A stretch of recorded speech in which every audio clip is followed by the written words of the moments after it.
ले रहे हो? सीनेटर बुक हंसते हुए बोले, लीड? अरे भाई, मैं तो बस वही कर रहा हूं जो करना चाहिए। साइडॉन उनके साथ खड़ी थी, लेकिन कुछ तो उसे परेशान कर रहा था। उसकी फेस एक्सप्रेशन से ही क्लियर था कि वो डिप्रेस दिख रही थी। सीनेटर हियो ने उसे देखा और झुंझलाते हुए बोले, अरे ये क्या कर रही हो? स्माइल नेचुरली नहीं कर सकती क्या? फिर वो बाकी मेहमानों से मिलने में बिजी हो गए।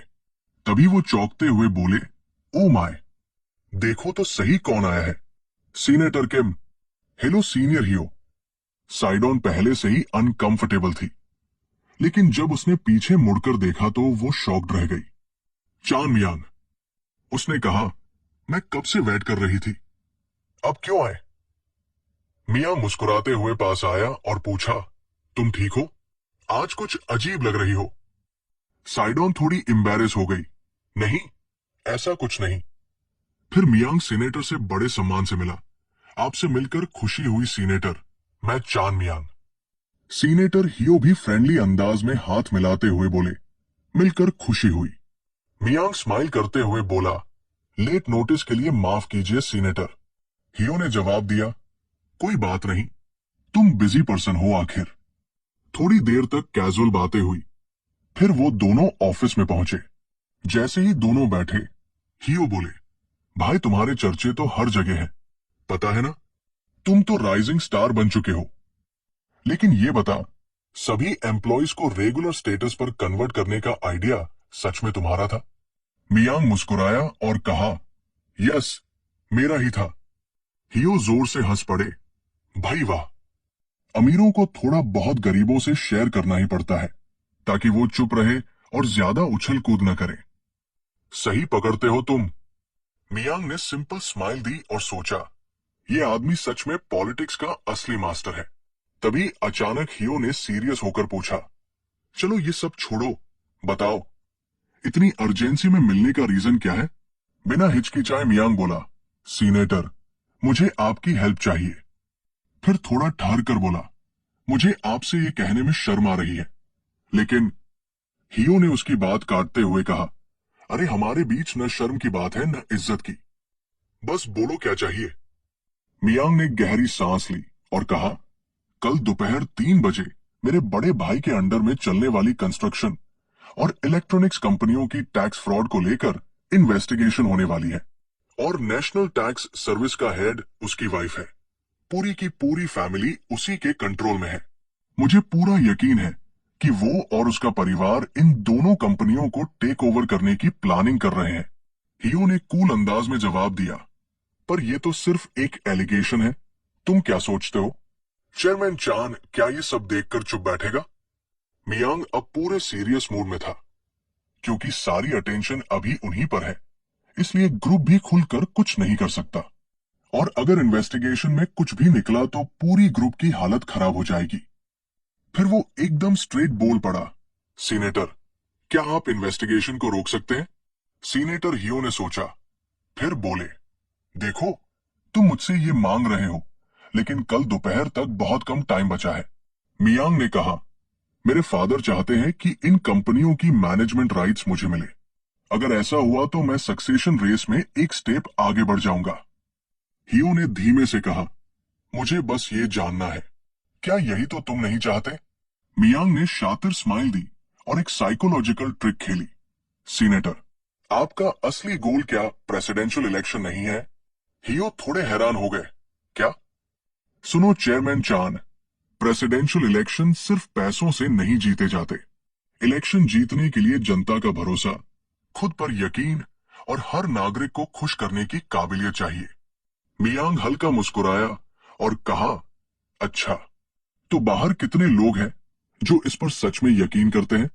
फिर वो सीनेटर को देखते हुए बोला, मैं अभी नॉलेज और एक्सपीरियंस में कम हूं, लेकिन इस देश को आपसे बेहतर लीड करने वाला कोई और हो सकता है, इसमें मुझे शक है।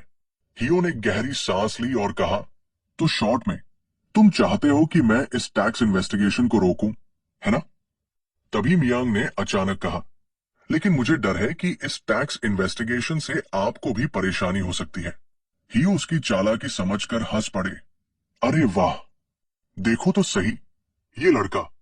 मियांग ने चाय का सिप लिया और बोला, चूंकि मेरी शादी आपकी बेटी से होने वाली है, अगर मेरी फैमिली इन्वेस्टिगेट हुई तो इससे आपके इलेक्शन चांसेस पर भी असर पड़ेगा। फिर थोड़ा रुककर ये मामला मेरे डैड भी सॉल्व कर सकते हैं, लेकिन मैं सोचता हूं कि हम खुद ही इसे सॉल्व करें तो बेहतर होगा। इसलिए मैं सजेस्ट कर रहा हूं कि हम प्रेस कॉन्फ्रेंस करें।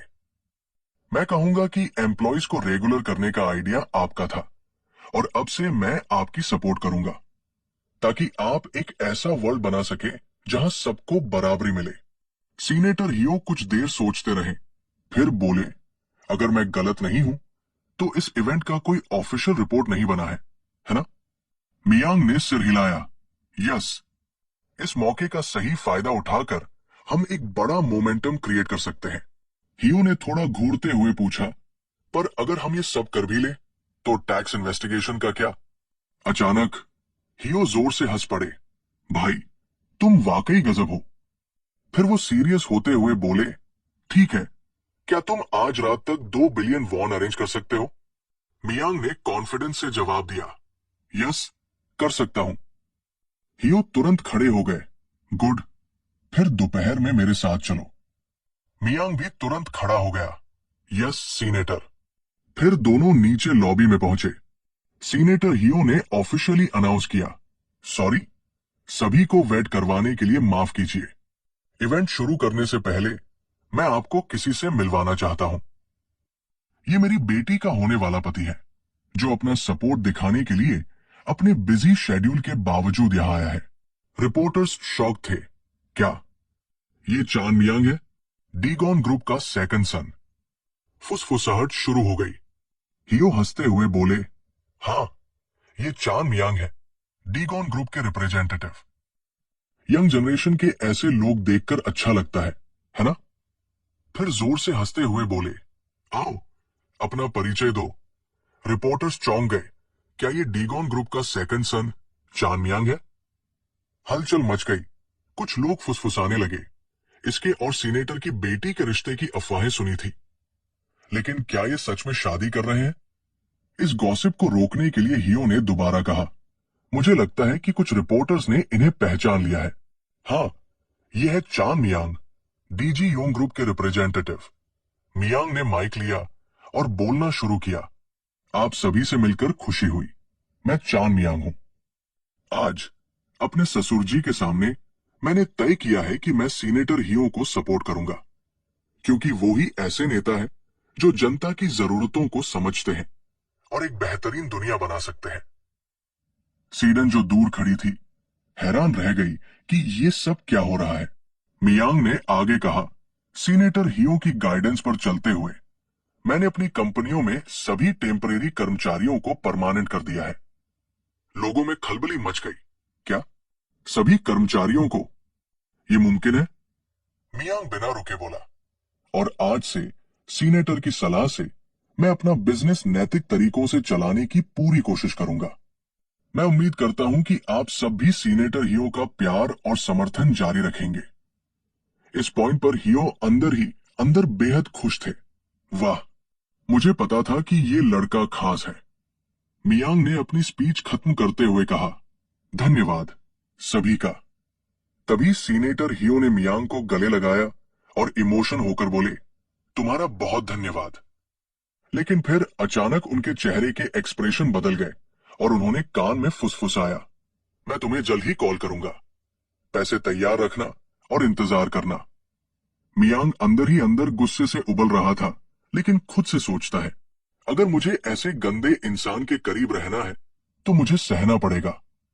बाद में मियांग और सीडन अकेले मिले। सीडन ने पूछा, क्या तुम चौंके नहीं कि मैंने अचानक तुम्हें बुला लिया? सॉरी, मियांग ने सफाई दी, मुझे कुछ जरूरी मामलों के लिए सीनेटर की मदद चाहिए थी, खासकर मेरे बड़े भाई से जुड़े हुए। सीडन ने नाखुशी जताते हुए कहा, क्या ये इतना जरूरी था कि तुम्हें रिपोर्टर्स के सामने इतना बड़ा ड्रामा करना पड़ा? मियांग शरारती लहजे में बोला, क्या तुम्हें सच में ऐसा लगा कि मैं ड्रामा कर रहा था? मुझे तो ये काफी कन्विंसिंग लगा। सीडन और भी इरिटेट हो गई, मैं तुम्हें समझ नहीं पाती मियांग, तुम असल में किस तरह के इंसान हो? तू असल में है क्या? मैं सच में कंफ्यूज हूं, लेकिन मियांग कोई जवाब नहीं देता, बस मुस्कुरा कर बात बदल देता है। अच्छा छोड़, ये कॉफी की खुशबू कितनी अच्छी है ना। सिडन के चेहरे पर उदासी देख मियांग उसकी तरफ देखता है और सोचता है, जब भी मैं पीछे मुड़ता हूं, क्यों इसकी शक्ल दिमाग से हटती नहीं। मैं इसकी तस्वीर लेना चाहता हूं, लेकिन लगता है वो कुछ और सोच लेगी। सिडन अचानक कहती है, अभी जब मैंने तुझे देखा तो मुझे डर लगा कि कहीं तू भी उसी तरह का न बन जाए, जैसा मेरे दिमाग में एक फादर फिगर है। मियांग तुरंत सफाई देता है, मैंने वो सब इसलिए किया क्योंकि मुझे कुछ चीजें ठीक करनी है। भले ही मुझे पसंद ना हो, लेकिन मुझे करना पड़ेगा। मैं उम्मीद करता हूं कि तू समझेगी। सिडन डरते हुए कहती है, मेरा पिता बहुत खतरनाक इंसान है। मियांग उसे भरोसा दिलाते हुए कहता है, मैं किसी मॉन्स्टर को पकड़ने के लिए खुद मॉन्स्टर नहीं बनूंगा, मैं वादा करता हूं। लेकिन एक शर्त पर, जब मैं थक जाऊं, जब मेरा काम खत्म हो, तो मेरे पास लौटने के लिए कोई जगह होनी चाहिए, और मैं चाहता हूं कि वो तेरे पास हो। Scene change. मियांग सेव को कॉल करता है, कुछ इंपॉर्टेंट मिला? दूसरी तरफ से जवाब आता है, जैसा तूने कहा था चेयरमैन।